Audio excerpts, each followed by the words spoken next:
This is a demonstration on how to do a documentation of a sculpture.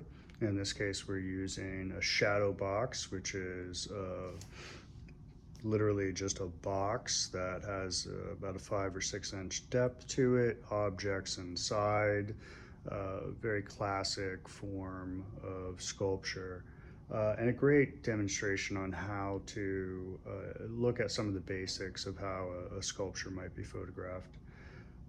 There's many different ways to do setups. We're today doing setups with the idea of very low budget and being very resourceful about what we have available. So what you're going to be seeing is kind of a bare bones approach. Right now, what we're using is called a sweep in the background, that big piece of white paper that's on this roller. This is called a sweep literally because it does sweep. It is one of the most effective and common ways of setting up doing documentation of works, or even for other types of studio photography, everything from fashion to food. Uh, these sweeps are made out of these rolls, which are called seamless rolls of paper. And seamless obviously means that they never have a perforation or an area where you would normally cut. It's just one long sweep. And then there's just a couple of these adjustable poles with a center mast across that holds the paper. Voila, then you have made a sweep out of seamless paper. These things are relatively inexpensive, but it is an investment, one that you may or may not want to make depending on where you're headed. There's other ways to do this. You can do something as simple as taking a couple of pieces of foam board, white, black, gray, whatever color you want, or this could actually be even another material. And in this instance, what we've done here is just gone ahead and taped that on the back wall. So now we have two panels.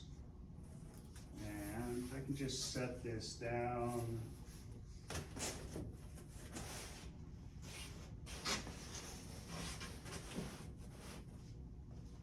Behind the sculpture that I'd like to go ahead and take a picture of. And you'll see that it has now made a nice back wall for the image. It does have a problem with that funny little seam line that goes down the middle, and one side has a different value than the other. But a lot of that can just be photoshopped out, and it still looks like a very clean shot. So you don't necessarily have to have that big seamless roll of paper or the tripod adjustable stands to be able to hold it up. You can just simply put a couple of pieces of board together as tightly as you can so that you don't get that little seam area where you can see where mine, the light is kind of barely coming through. So I'm going to remove that piece of foam board.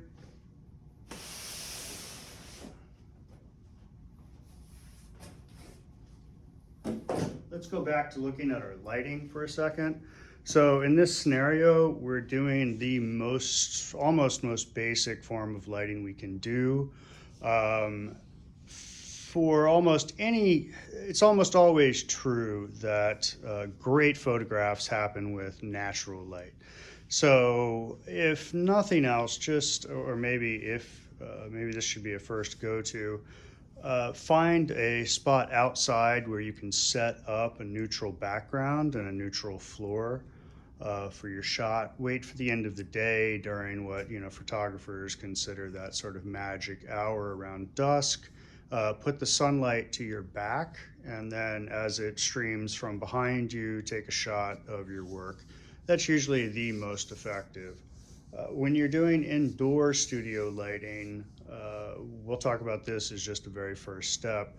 We're just going to go ahead and use the incandescents that are literally just what there is on the ceiling with these fluorescents, and then over here we have these hood lights that are adding a little extra bounce light. In addition to that, we're going to use this very, very inexpensive, easy to use clamp-on light. We've just attached it to the handle of a toolbox as its anchor point. And clamp-on lights are always a really effective tool for beginners in photography trying to work out studio lighting. We're going to use a very soft floodlight. There's a lot of choices you can make in terms of the types of bulbs and lighting you might want to include, but for our intents and purposes, we wanted something fairly soft, so we didn't use the really, really bright spots or the gigantic tungsten. Instead, we're using just an easy, soft broad light. And I'll just go ahead and turn it off and turn it back on. We'll do that in the future so you can see that at a closer angle. So you can see the difference in that added boost of lighting. So it's a 2-point lighting scheme, right? We have what we would consider diffuse type of lighting coming down from the top, and then we've added on a specific light source, a specific hot spot to give us a little bit more light for our camera to see. So that brings us to our camera. And for most of us, almost all of us, our smartphones that we have, the cameras on the smartphones these days far outstrip what normal cameras, just a few years ago would have been able to accomplish. The cameras that we use now, the algorithms within the software that processes the photographs you take, does amazing work to make amazing photographs. So for if nothing else, you can just go ahead and use the camera software that's in your smartphone, as long as you have a fairly newer phone with updated software.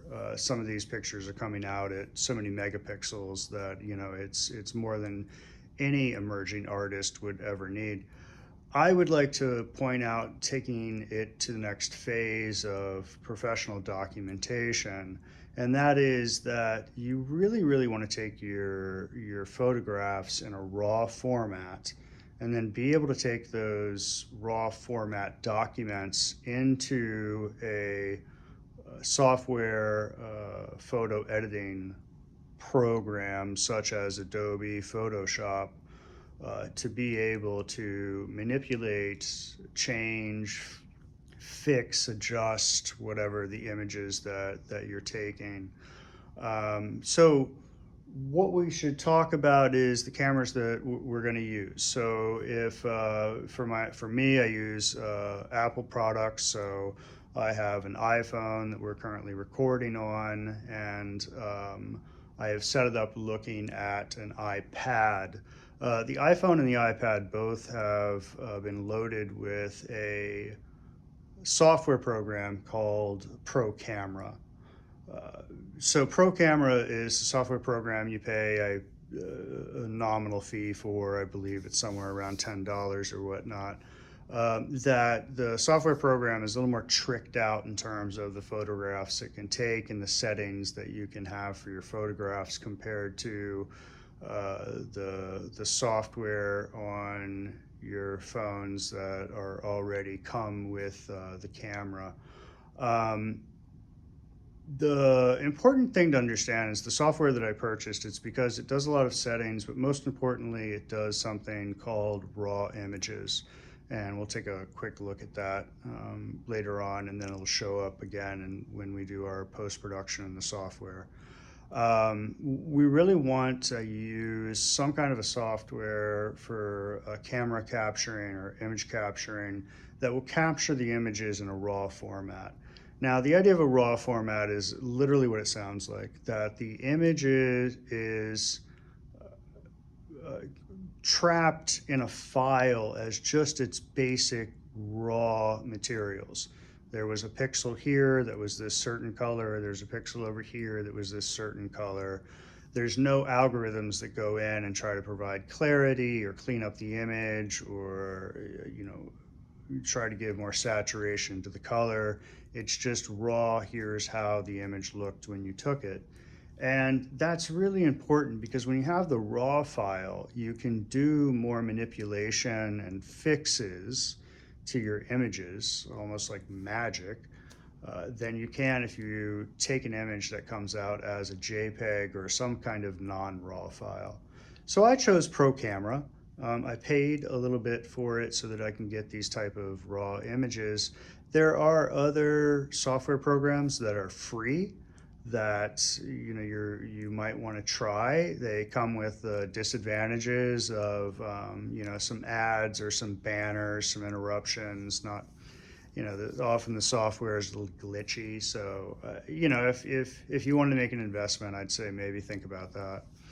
All right, so let's get into the nitty gritty of walking up to this and taking the photographs and looking at what we might see through the camera. This might get a little jittery as I move the iPhone around. Please have a little patience with me.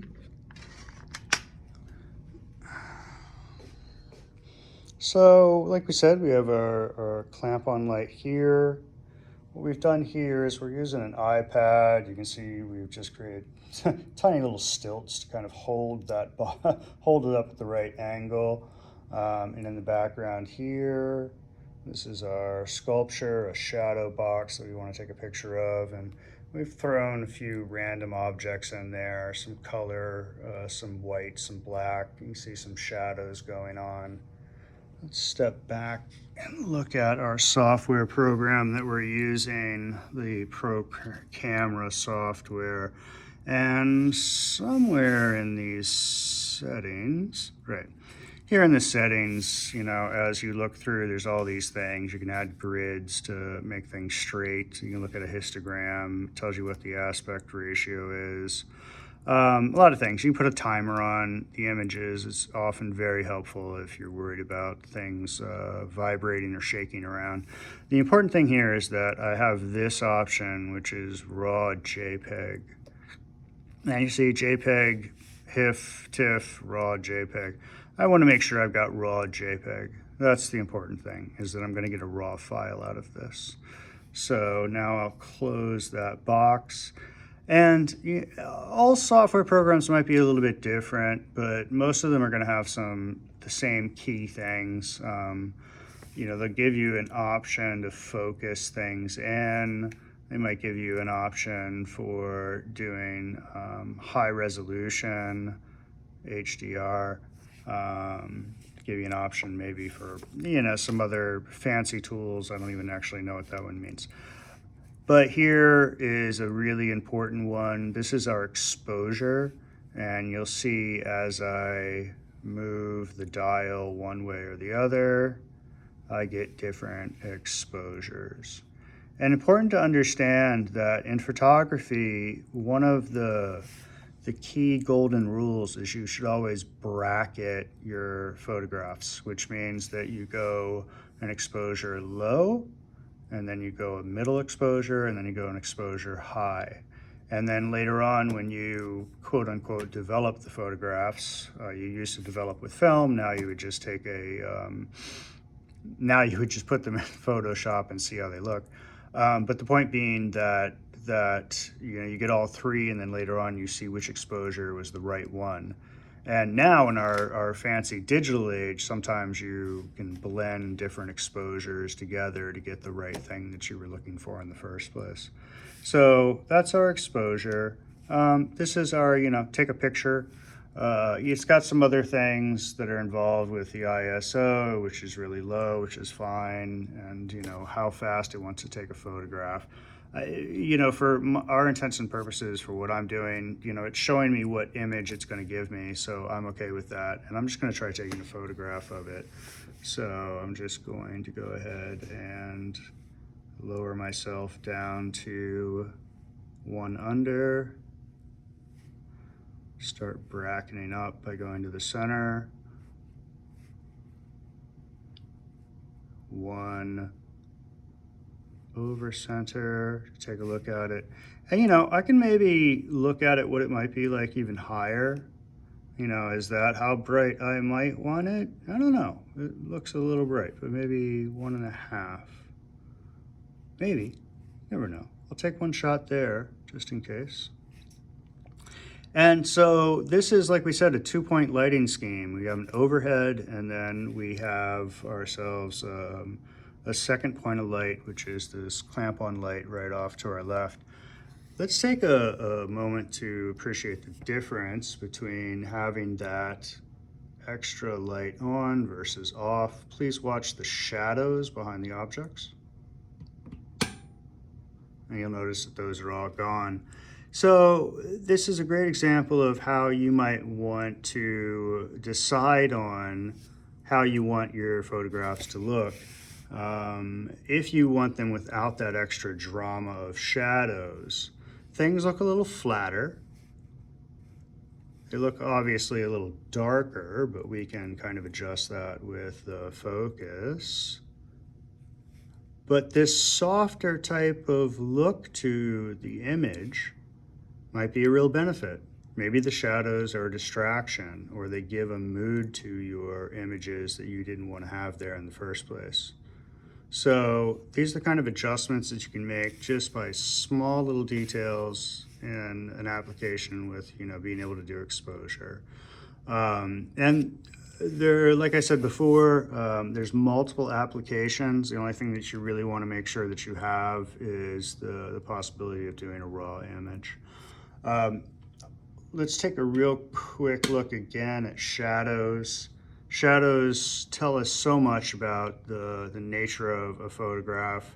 That silhouette in the background behind an object gives it a proportionality. It gives it a three-dimensional type of quality to it, because only three-dimensional things can create shadows. So that's can be very powerful work, but you have to be very careful. Shadows are both your friend and your enemy. So let's take a look really quickly at what might happen. I'm just going to move over to the object, and we'll just do like this.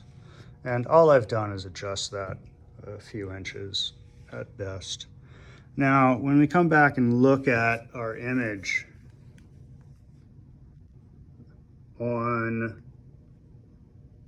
the lens, you're now going to see along this edge, look at that big gigantic shadowy bar right there.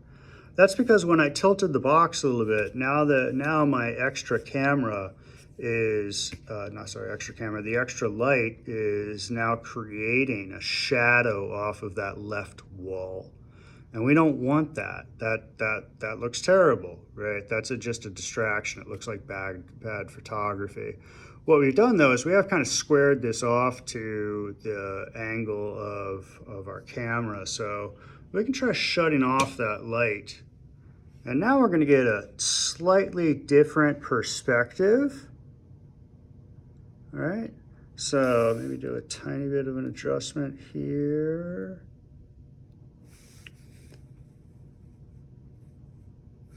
Something about like that.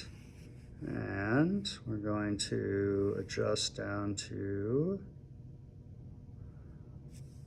number 1. Take that picture. I'll adjust over.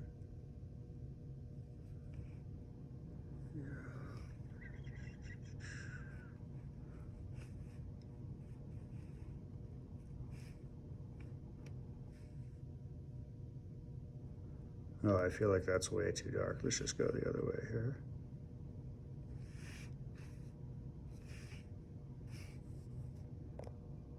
No, go away. Oops, sorry. All right, so we've taken a slightly different perspective.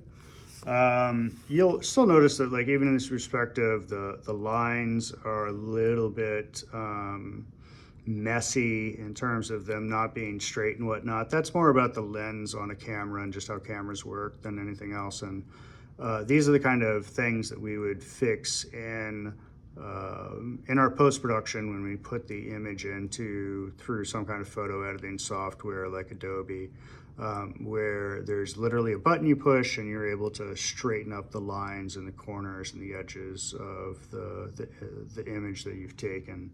So that'll be our next step, is for us to take these images, make sure we've saved them into a file and we have them backed up into a separate folder somewhere, and then take the copy of the images for use in doing the photo editing or post-production that we'll do in the next phase. Thank you.